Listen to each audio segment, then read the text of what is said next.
Okay, so let's begin. Now I'll quickly do implicit differentiation and then we'll pass to directional derivatives. So let's say implicit differentiation and later on we'll start with directional derivatives.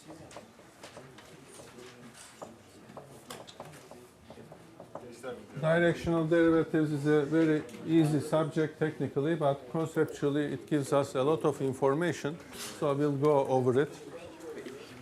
Okay, so with the implicit differentiation, the idea is the following. Okay, so we have a function, say z equals f of x, but y is again a function of x.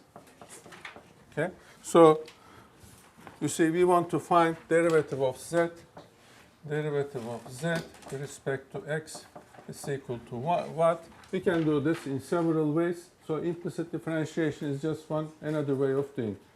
The quiz question could also be done with implicit differentiation. Okay, so you can also do it like this. In the quiz, you can also substitute everything there and then obtain a single function of t and struggle to find this derivative. That's also a way. Okay, so you have to find whichever method is easier for you. So in this case, okay, so using chain rule here,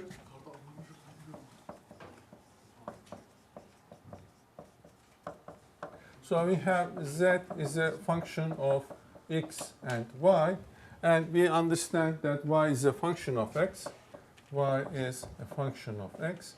So first you just write chain rule. Okay, so assume further that,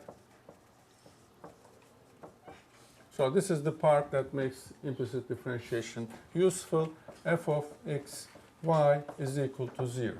Okay, so this means that, so this means actually this thing. Okay, so in general, y is not free. Y changes as you change x. Okay, because you tie two variables with a relationship. If this was x plus y equals 0, obviously both of them cannot be free. Okay, so it's a more complicated equation. Now you hit this with chain rule. So what does chain rule means? Finally I want the derivative with respect to x. So I take the derivative of f with respect to x times the derivative of the first variable with respect to x. I'm using partial derivative, doesn't matter, plus derivative of f with respect to y times derivative of y with respect to x equal. Now I take the derivative of this side, which is constant, so 0. Okay, so in implicit differentiation, I noticed that derivative of x with respect to x is 1. Okay, and this is what I'm trying to find. This is derivative of, okay, so let's say this is, I can find, so for example, I can find this. So let's say the question is not this. I can, because I equated this to 0 now, so now z is not what we want. Okay, so we have this equation, and then we equate it to 0. This gives us a relation between x and y. Okay, so suppose now I want to find this one. So this is what? So you see this is the rule I think you learned in high school. Okay, so from here I can write that derivative of y with respect to x is equal to, this thing goes to the other side, minus derivative of f with respect to x divided by derivative of f with respect to y. Okay, so the usual thing.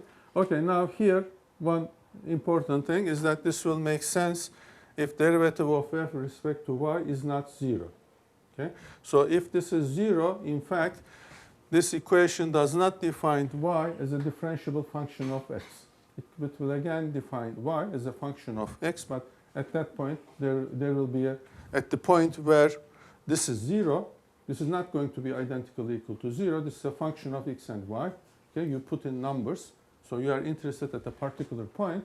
At that point, if this derivative is 0, then y is not defined as a function, as a differentiable function of x. Okay, it's again a function of x, but not differentiable, not a nice function. In that case, you have to change the order. You have to consider x as a function of y, the derivative, this derivative at that point in most cases will be different than 0. So you'll be looking at it from a different point. So the idea is, again, the typical thing is the circle, for example. Okay. So the geometric meaning of this thing, if you keep in your mind the geometric meaning of this, these algebraic funny expressions will be very reasonable. Okay, so remember we have x squared plus y squared equals 1. So this is the thing. Okay. X and y. So given a point x, if you put a point x, you have 2y. So corresponding to this x, you have this y and this y. Okay. So when we talk about this, when we say find the derivative of y with respect to x, where are we going to evaluate this? We have to give the values of x and y. Just one of them. Just saying that find the derivative of y with respect to x at the point x equals 0.5 doesn't make sense in this setup because this is the picture. So you have to say I'm interested at the slope here. You see that the slope here is something like this. It is negative. The slope here is something like this, and it is in this case positive. But what happens if you choose this point? At this point you see you have a nice tangent, but the slope is infinite. The tangent is vertical, so algebra doesn't see it. In this case, y is not a nice function of x, but x is a nice function of y. So if you start looking at it like this, from this point, so you see we have a nice function of y. This is the y-axis, and here the derivative, whatever derivative you are interested in, the slope derivative of x with respect to y is 0. Okay, so if you keep a picture, some picture like this in your mind, it is explaining what's happening here. So that's why this thing should not be 0. Okay. Later on, if you take differential geometry or advanced calculus, there you have general cases of these things. If you have several variables here equal to 0, if you have several variables here, if some of them have partial derivatives, that will be, of course, when you are taking derivatives of these, you are going to take the derivatives of these one by one with respect to each of these. Then you get a matrix of derivatives. So if that matrix is invertible, then you can solve this. You can talk about solutions like this. Okay, so but that's something that's a wild generalization of this. The only thing that we have to keep in mind at this point is this picture. If the derivative of this with respect to this variable is different than 0 at the given point, then this equation defines this as a differentiable function of this. Okay, so that's the theorem. That's the result we are borrowing from advanced calculus. And then, if it is a differentiable function of x, what is the derivative? So the derivative will be given by this formula. And the formula is derived from chain rule. Okay, so implicit differentiation, you see, is not a new concept, just playing with chain rule to obtain shortcuts. Okay, so this is not a new formula. You can find these things again by playing with chain rule. But since this is a shortcut, instead of all the time going through this calculation, you say, okay, this is easy to keep in mind. So let me see if I have an example here. Okay, I have an example here. So let's do an example.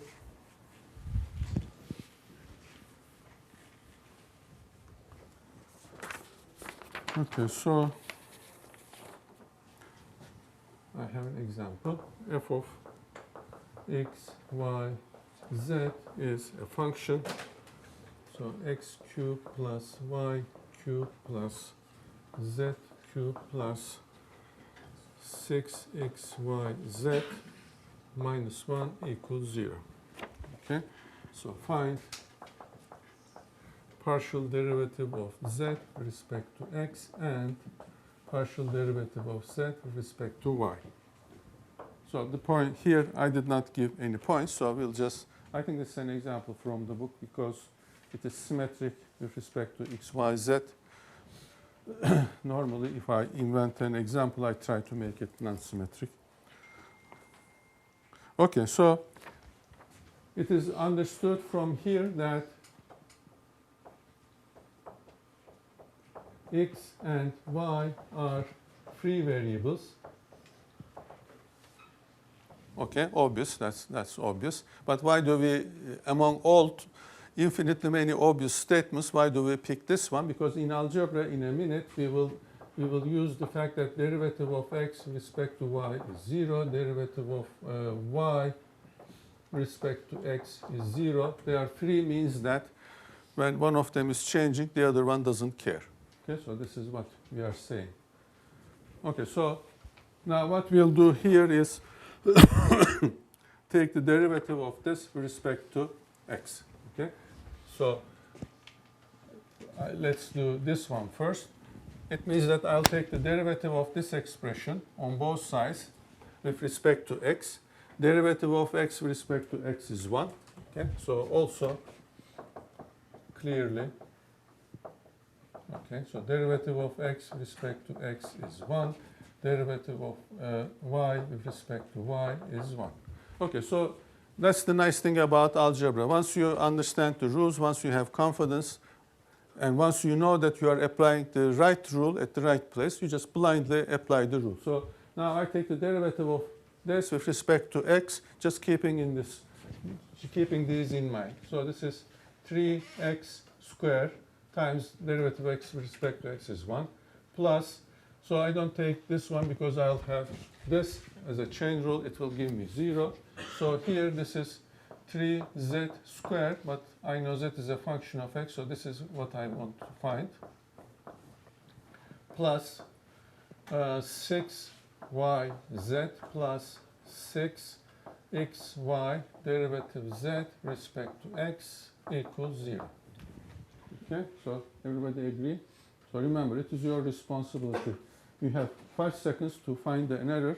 If no error is found, then it's your responsibility. Okay, so what was the question? Find this. So, okay, we take this on one side, derivative of z respect to x is equal to, I have minus, so these things, 3x squared plus 6yz divided by these things. Okay, so 3z squared plus 6xy. Okay, so you can simplify it dividing by dividing by 2. Okay, and similarly, so this part we just hit by derivative respect to x. Okay, so we obtain this. Next, hit by derivative respect to y. So here this is 0, this is 3y squared plus 3z squared derivative of z respect to y plus 6xz plus 6xy derivative of z respect to y equals 0. So I'm interested in these. So derivative of z respect to y is equal to minus these things. I have 3y squared plus 6xz divided by 3z squared plus 6xy. And you simplify again, so I think I got it correctly. Okay, so this is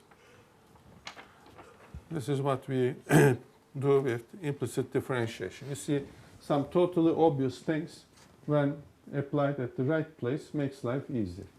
Okay, so we are not developing any new ideas so far. The new idea was just the differentiability of a function, and then when you compose the function, the variables of the function with t, you can take the derivative. That's the new idea. Okay? Other than that, everything we did so far is deriving shortcuts. So technically they are called formulas, but you just apply the same idea this way or that way, and you get a new formula, which makes calculations shorter. Okay, so that's all for chain rule and implicit differentiation. Now let's go to directional derivatives. Again, directional derivatives, there is no new idea here. We'll continue to work with the chain rule, okay? But this time the formulas we derive will tell us a few new things, okay? So by looking at the new formula, we'll start interpreting them in new ways. That's the new part here. So let me come to this part here. So this concept is again valid in higher dimensions, but we'll do it first in two dimensions because the picture is easier to draw. The corresponding concept in one-dimensional case is right derivative and left derivative, because in one dimension there is only one line. Okay, so you either approach this point like this or you approach the point like this. Okay, but in higher dimensions, let's say in the plane, I want to approach to this point by straight lines. Okay, then there are lots of different ways of approaching there, and along each line we can talk about a derivative. That's directional derivative. So directional derivatives will be something like this.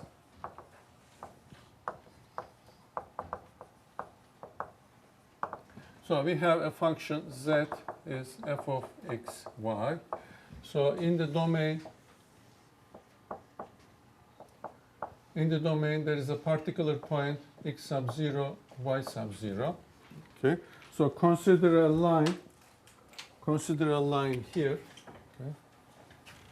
Consider this line here. Okay. So this line is given by some.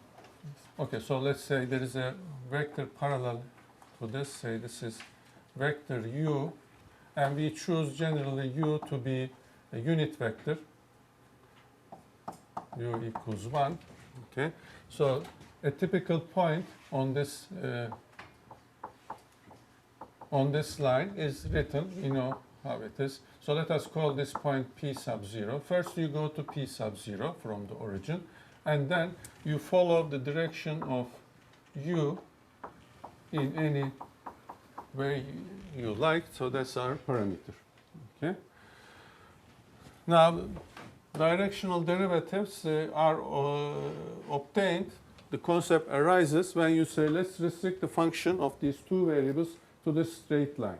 Then we have a function of a single variable t. You see, it's just a playground for chain rule, because f is a function of x and t.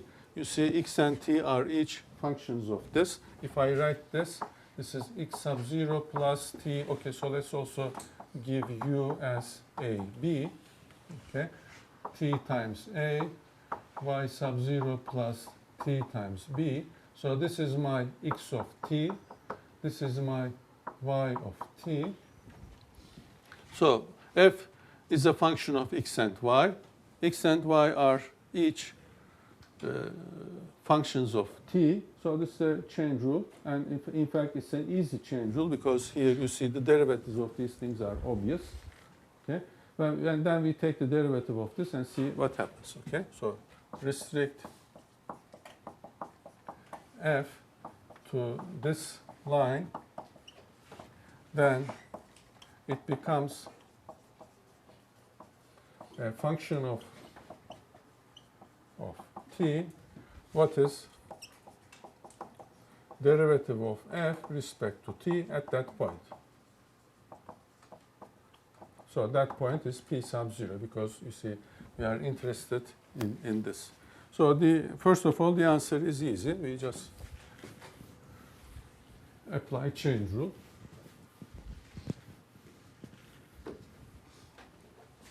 Okay. So apply chain rule.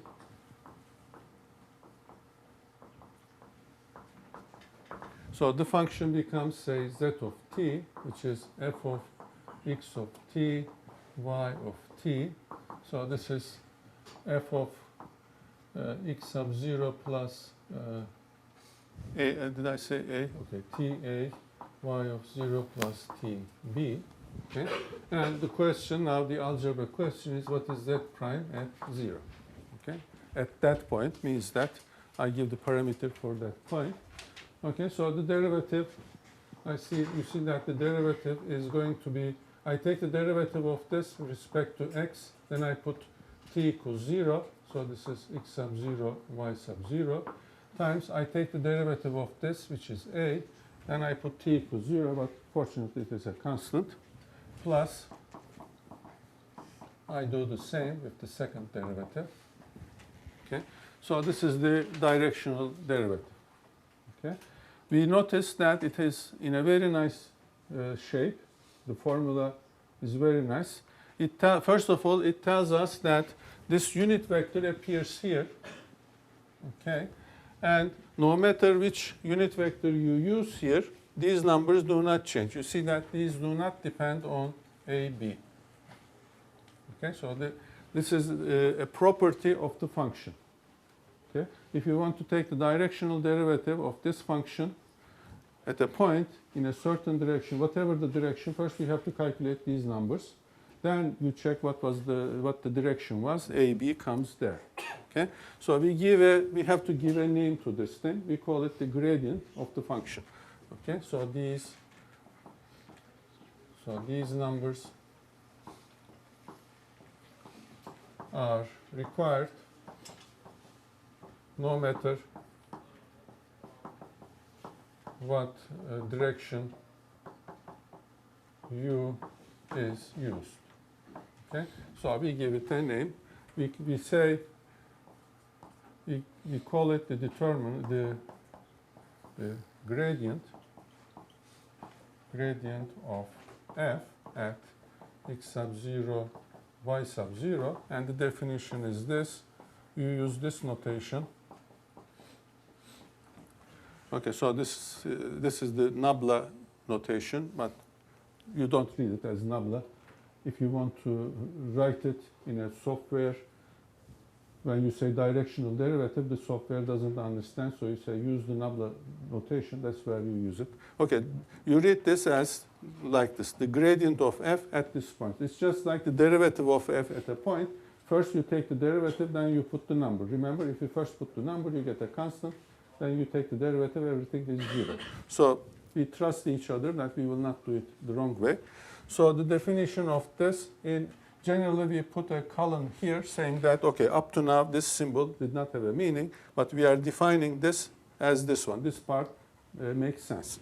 Okay, so this is the derivative of x at derivative of f respect to x at this point. Fy x sub 0, y sub 0. Okay?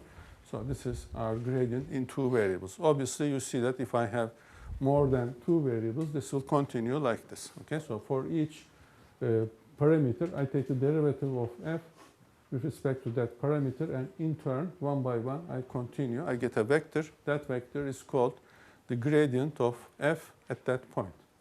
Okay? Then okay, so then directional derivative of f at x sub 0, y sub 0 in the direction of the unit vector u is, okay, so nobody wants to write this over and over again. So the notation for that is you write d u f at x sub 0, y sub 0, directional derivative of f in the direction of unit vector u at this point. That is gradient of f at this point. Dot product. Okay, so observe that it's a dot product. Okay, so let me now, with this thing, let me continue here. Fx x sub 0, y sub 0, fy x sub 0, y sub 0, dot product AB. Okay, so this one, we call this the gradient of f at that point. And this one has a name, it's u. Okay, so the definition, this is for differentiable functions. Okay, so what if f is not differentiable? F may not be differentiable, but again, directional derivative may exist at that point. Then you have to use the definition of the derivative. So let me, for completeness, write that also. With the concept of derivative, it is always if the limit exists statement. So the general statement is you write, okay. So if in general,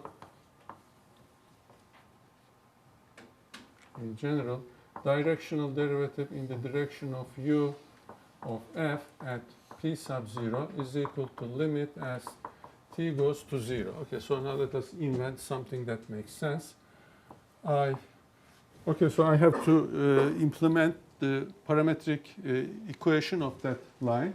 You see now I relieved myself from dimension 2. This holds in any dimension. First I go to the point p sub 0.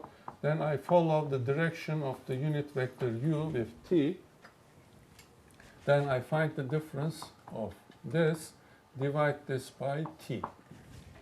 Okay, so directional derivative is equal to this limit if the limit exists.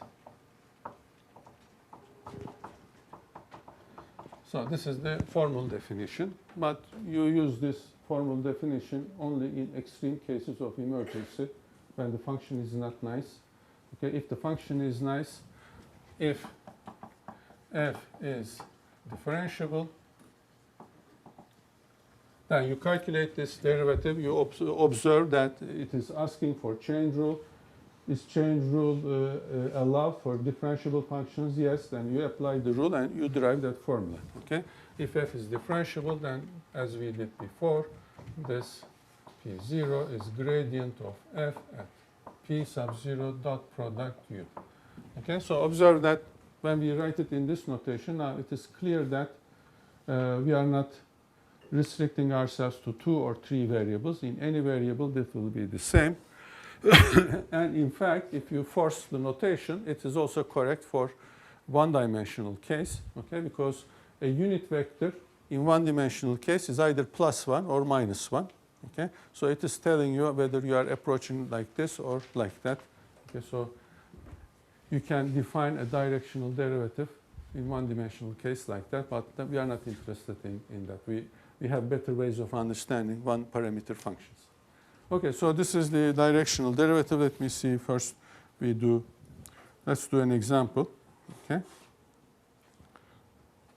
Okay, before the example, is what I keep. Here we keep insisting that we need the unit vector. It's because of here. Okay, so instead of this unit vector, if I use 5 times this unit vector, I'll get a different number here. Okay, somebody uses a shorter thing, it will get a different number. For everybody to get the same number, we have to normalize at some point. Okay? It could be that we agreed, if it was possible to convince everybody, we will say that always take the directional derivative in the direction of a vector whose length is 27. Okay, but you cannot convince people because everybody say what's special about 27. Okay, then we come down to 1. Nobody objects to that. Okay, let's say, let's only use vectors whose length is 1. Okay, everybody says, okay, that's reasonable. But in the statement, in doing calculations, you find the direction, okay? Then, we call it abuse of language. We say, find the directional derivative of f at this point in the direction of the vector u. Okay, the vector u, given that vector u in your calculations, in your problem, is not a unit vector. So what you do is you divide this vector by its length. Okay, so that's a remark which is obvious, but when you are in this excitement of solving problems, sometimes you get confused. So I'll just add it as a remark. Okay, so sometimes we talk about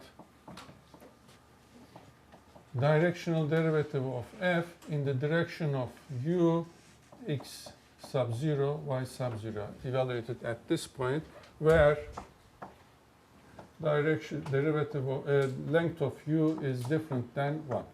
What we mean is, so this is just an abuse of language, but we don't abuse the formulas. What we mean is directional derivative in the direction of the unit vector. Okay, so this is now a unit vector of f at the point x sub 0, y sub 0. That is, you take the gradient of f. You see that this part does not change. The gradient of f is partial derivatives evaluated at this point. It is independent of the vector. The vector comes here. This vector now must be a unit vector. I can talk about u. You may have length 27, but we don't care. You just divide everything by its length. So this is the general thing to keep in mind. Okay, because sometimes we will require in our problems to calculate the directional derivative of a function at this point while we are moving in the direction of a certain point. Okay, so you take this point minus this point, that gives you a direction. Of course, now the length of that direction is not always 1. You divide by the length. Okay, an obvious but crucial remark. So let me do one example, and then, okay, we have time to go to other aspects. Okay.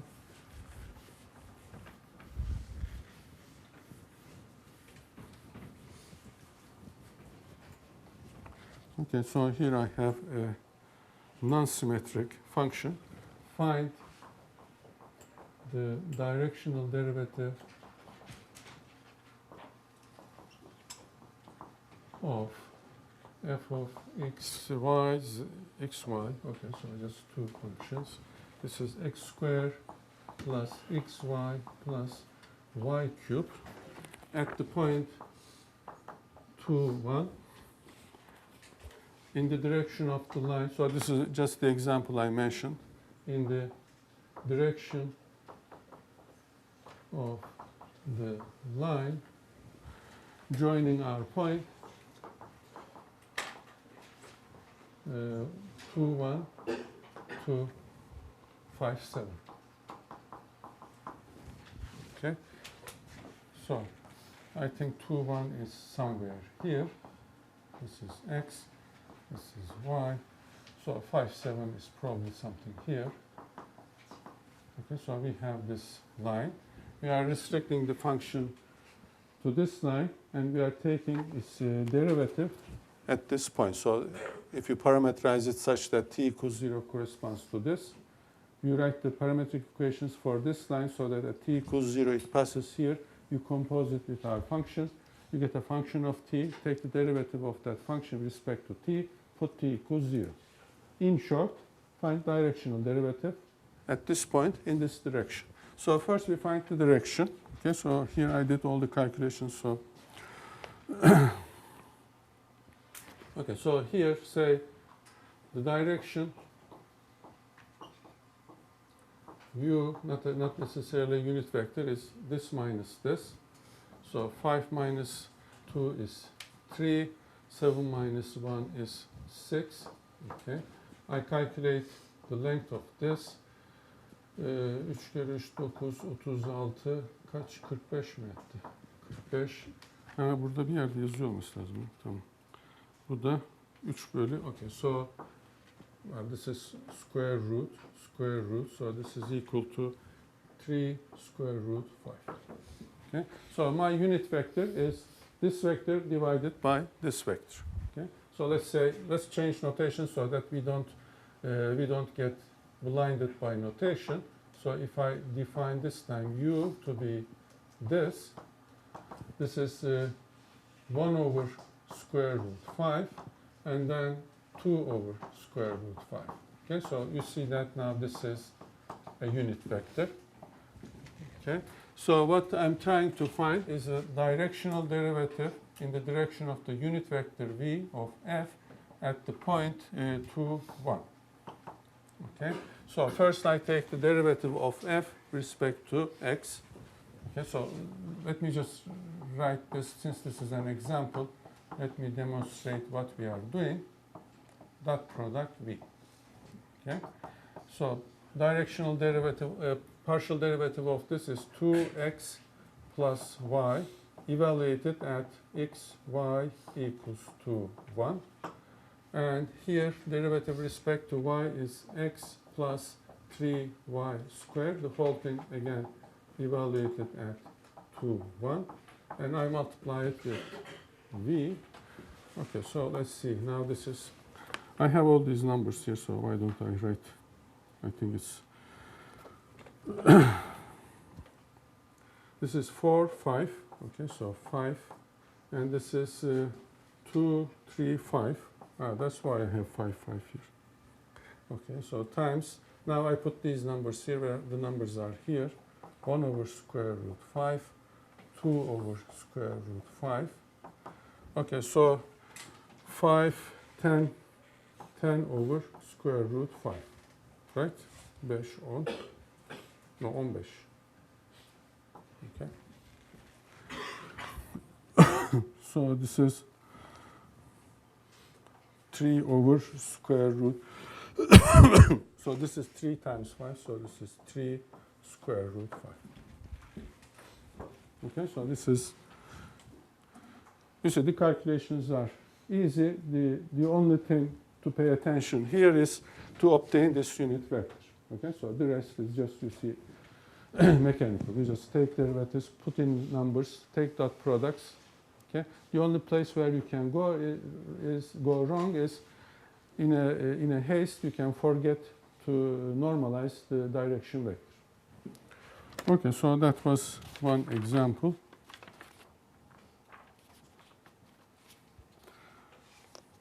Okay, so the other example. Okay, so there's no need to give another example. Everything will be the same. In a similar example, I have directional derivative of a function given at a point in the direction of a vector. This time the vector is given. You check whether the vector is unit vector or not. If it's not unit vector, you divide it by its length. Okay, so I skipped that example. With several variables, we are doing the same. This always comes up. It's again a totally trivial observation, but it is useful. You use it in understanding behaviors of functions. Okay. So let's say minimizing and maximizing the directional derivative.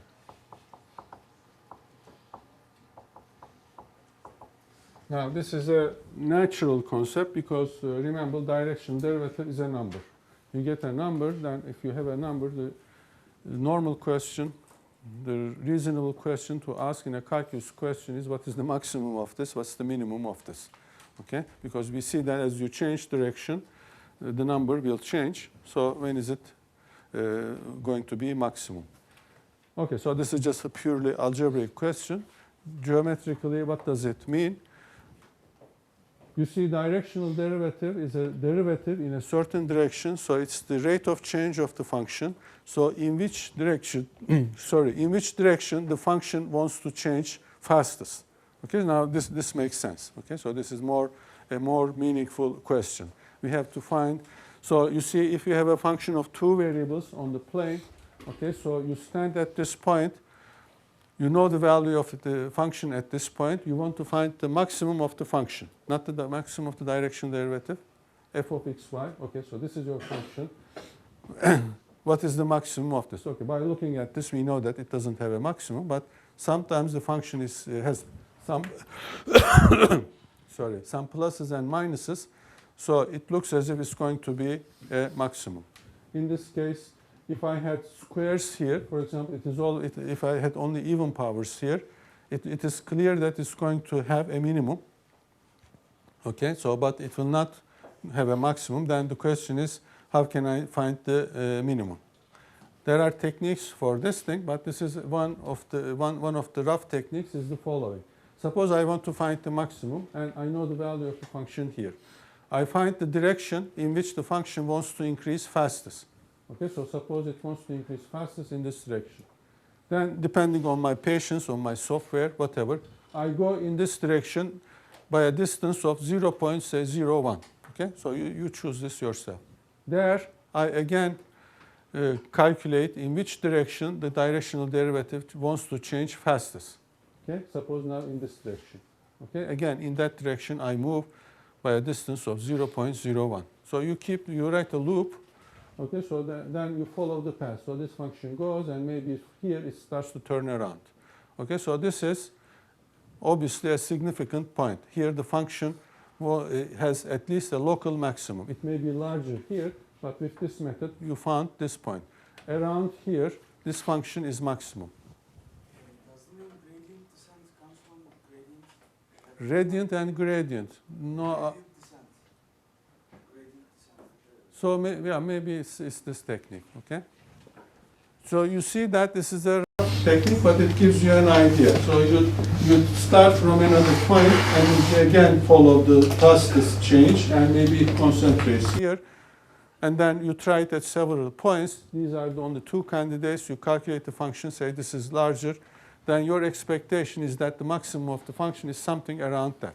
Now that you have this rough estimate, if it is good for your calculations, you continue. If you want something more precise, now you have something to prove at your hand. Okay, it's much better than just staring at the function and starting from 0 and trying to find the maximum. But this works nicely in many cases. So going back to this, now it makes sense, trying to find the maximum, the direction of maximal change or minimal change. So remember that the gradient, the directional derivative of f at a point is given like this: gradient of f at x sub 0, y sub 0, dot product u. And we have a formula for that product. Remember that. Okay, let's say the vector A dot the vector B is also the length of this times the length of this times cosine of the angle in between. Theta is the smaller angle between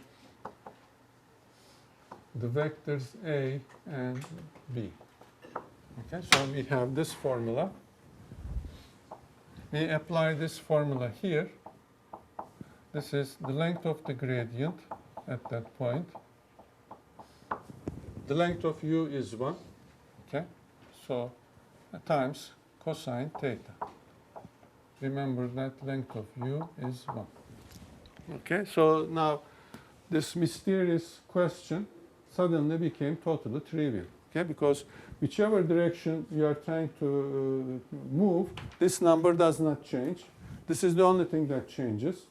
This is a very nice function. We know that its maximum is 1, its minimum is minus 1. When is it going to be 1? Cosine theta is going to be 1 when theta is 0.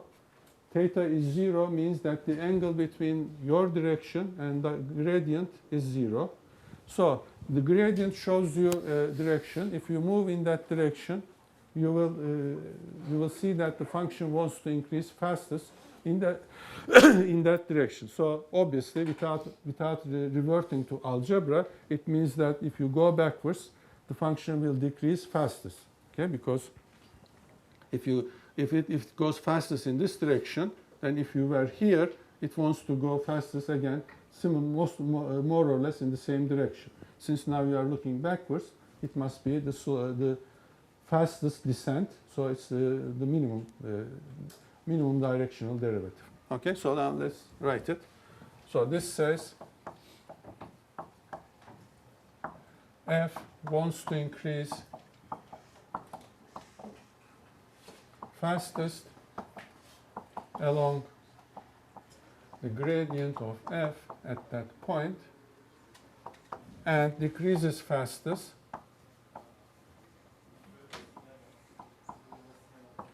along, what was the minimum of this? Minus 1. So I just put minus gradient of f in this direction. Okay. So now going back to this thing, it's easy. At every point you calculate the gradient. So this is one way to search for maximum of f. Start from a good point, x sub 0. Okay, let me just say p sub 0 because you see that these are vectors. It can be of any dimension. Start from a good candidate point. Okay, so this is p sub 0. And then in the direction of gradient of f at p sub 0, move a little bit. Okay, so here I'm writing this, but say epsilon. Move a little bit in this direction. Here, then of course, when you're writing a program, you write the equation of this line. The line passes from this point. It goes in this direction. The parameter is t. Then put t equals epsilon. Epsilon you'll choose, but at the beginning of the program, you say epsilon equals 0.01. Later on, you can make it smaller. Okay. Then, in that parametric equation, put t equals epsilon. Now that gives you the coordinates of this point. Okay, so now you have the coordinates of this point. Now go back and do the same thing for this point. Okay, so it will give you again something like this: epsilon times gradient of f at p1. Okay, so you keep going like this, and after a while this thing will start to turn. Well, this is what we expect. Okay, it doesn't always do this. Sometimes this goes nowhere. It means that you started from an unlucky point, or your function behaves like that. Okay, your function does not have a maximum. Okay, so after a while this starts to move like this. Of course, these lengths are always the same. So next time you start from a point like this time make epsilon 1,000,000 times smaller. Okay, and then check what happens. It starts turning around this. Okay, pick a point here. Your function has a very large value there. It's a candidate for maximum. Okay, if that much precision is sufficient for you to continue, you continue with that. If you want more precision, then now you have a good candidate. Work around this. Okay, so I think that's all for this week. So next week we'll look at tangent planes using gradient.